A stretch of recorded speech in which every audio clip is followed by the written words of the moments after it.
in this video, I got a 3/4 ton ram, and I've not put a bed on a 3/4 ton ram yet. And I thought, well, let's just do that for fun. So I have this bed here in my store that I sell, and it's got this step on. And I thought, what the heck? That sounds kind of fun.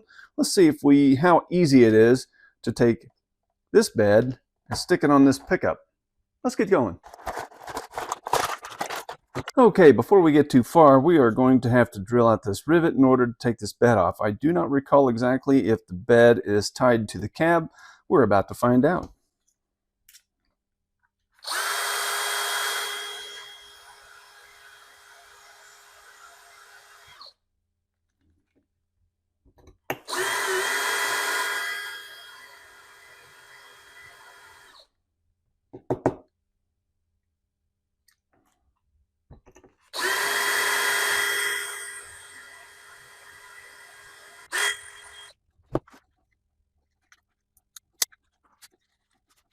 Next, yeah, just as I suspected, I got 2 rivets there. And look at that. Fits like a glove, almost. Before we get too much farther, I do want to go ahead and remove these logos off these doors and clean that up. And we will do that with some lacquer thinner.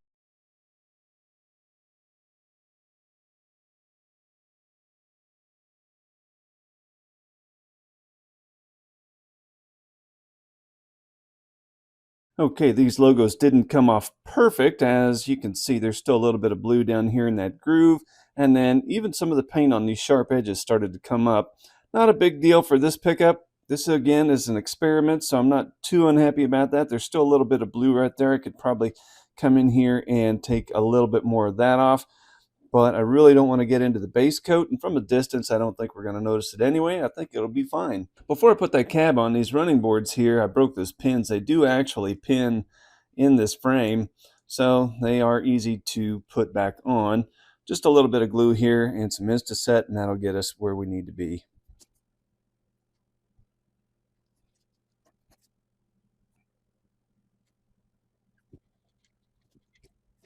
Okay, the cab is on, and now I have a shim that I want to place in between these axles and centered on this frame.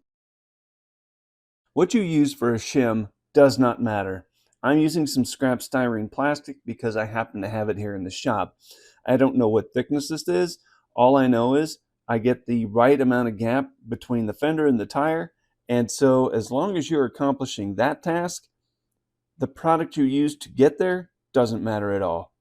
Now, we started out this video with this bed right here. What I discovered was I didn't like how wide it sets over the tires, so I found another one here in my store, and I like the way it fits much better, so here we go. A little bit of gap in between that cab and bed, that doesn't bother me much, but I do like the way those tires fit in the fender wells better than the other one. The other one was just way too wide, I thought. The look you're going for is the one that makes you smile, so you use whichever one you like. And there we go. We've just put a service bed on a Dodge Ram. Now, let's go put those parts on that fell off, and we will be completely finished. All back together, this truck is ready for accessories and our layout. If you learned something, share it with a friend, be a blessing, teach them how to do it. Now, go make something awesome, and we will see you in the next video. Thanks for watching.